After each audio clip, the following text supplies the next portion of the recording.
Olha, seguimos aqui com o esporte aqui na tela da Band. Estamos ao vivo ou gravando, hein, ô Luiz? Estamos ao vivo? É, porque a gente grava aqui no intervalo.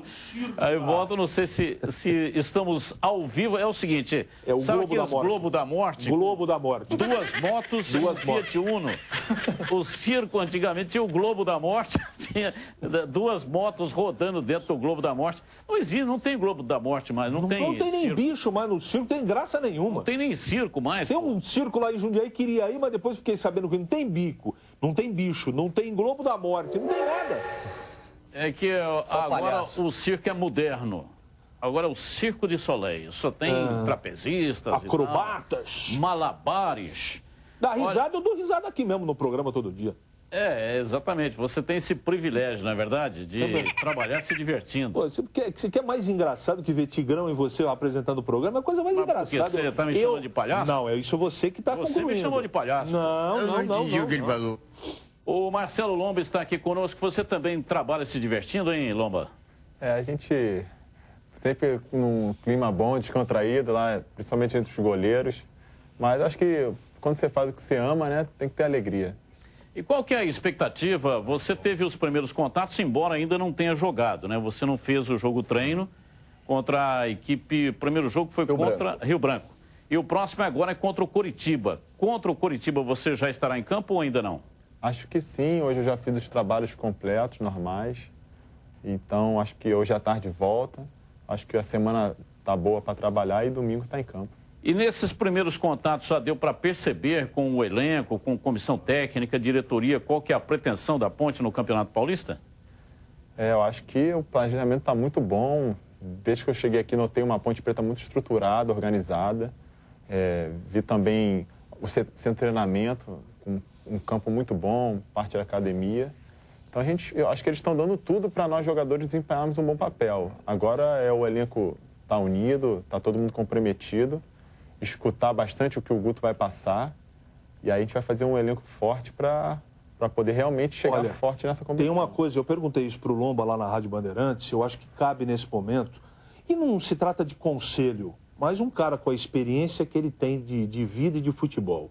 Um cara que jogou 10 anos no Flamengo, jogou 4 temporadas no Bahia e fazendo sucesso em 2011, quando era para jogar aqui, foi eleito o melhor goleiro do campeonato. Então, eu até queria que você tocasse nesse assunto dos erros que o Bahia cometeu, porque o Bahia contratou muito lá. E a gente sabe que o Bahia tem estrutura. Mas alguns problemas extracampo acabaram atrapalhando. E eu queria que você falasse sobre isso. Os erros que o Bahia cometeu que levaram o Bahia para a segunda divisão, Lomba. Então, é sempre um pouco difícil falar sobre isso, mas já que abriu o assunto, acho que primeiro o Bahia lá teve 4 diretores no ano. Diretores de futebol. De futebol. Então, isso acaba mudando a cabeça do atleta. Às vezes, um diretor pede uma coisa, o próximo pede uma coisa totalmente diferente, a nível de comportamento, a nível financeiro. E a outra que foi um ano político no Bahia, ano de eleição. E você sabe que isso aí sempre acaba tendo resquícios no futebol. Então, tivemos alguns problemas. É claro que não pode omitir a parte dos jogadores. Eu acho que os jogadores têm que assumir a responsabilidade. Mas acho que aqui na Ponte Preta começa-se bem um ano organizado, um ano com estrutura. É isso que eu procurei saber até antes de vir. As informações foram super positivas e aí me deu segurança para tomar essa decisão. Atrasava salário lá no Bahia também ou não? Atrasava, não muito, como eu vejo alguns clubes, mas alguma coisinha sempre atrasava. Você está com salário em dia lá no Bahia? Não. Quantos meses de atraso? 2 meses. 2 meses.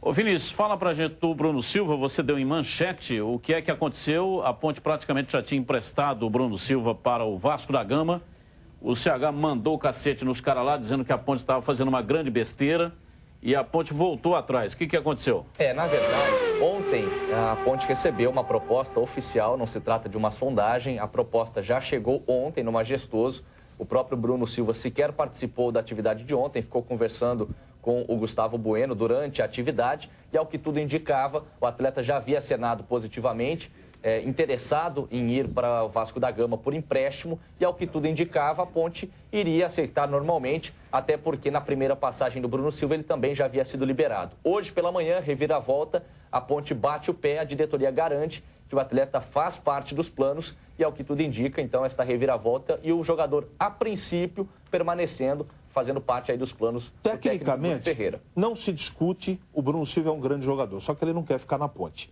Só que é o seguinte... Mas ele falou isso? Ele falou isso, que não quer ficar na Ponte? Quem falou foi o Gustavo Bueno, não fui eu, nem o jogador, foi o Gustavo Bueno. Então é o seguinte, falou pra gente na Rádio Bandeirantes, o senhor estava no estúdio. Então é o seguinte, já tomou calote do Santos, já tomou calote do Corinthians, vai tomar outro calote agora? Porque o Vasco não vai pagar ninguém, não vai pagar nem o jogador nem a Ponte.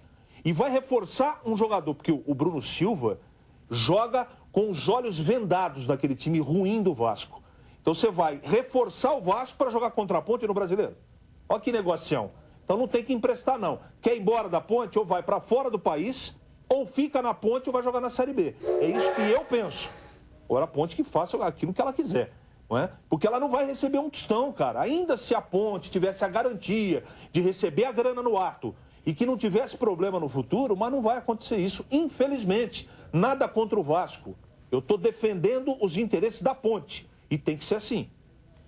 E olha, com relação ao Guarani, ontem lá no Salão Social, o presidente Orley Senna deu uma informação muito importante. Todos os jogadores ídolos do Guarani, daqui para frente, vão ter um local especial, que é um local Tribuna dos Ídolos. E não vão pagar absolutamente nada. Tem que fazer um cadastro, procurar a secretaria do clube, mas todos os jogadores de 78, de 86, enfim... os que foram campeões ou que foram vice-campeões já têm assegurada a ida ao estádio sem pagar absolutamente nada. Final de programa, muito obrigado ao Marcelo Lomba.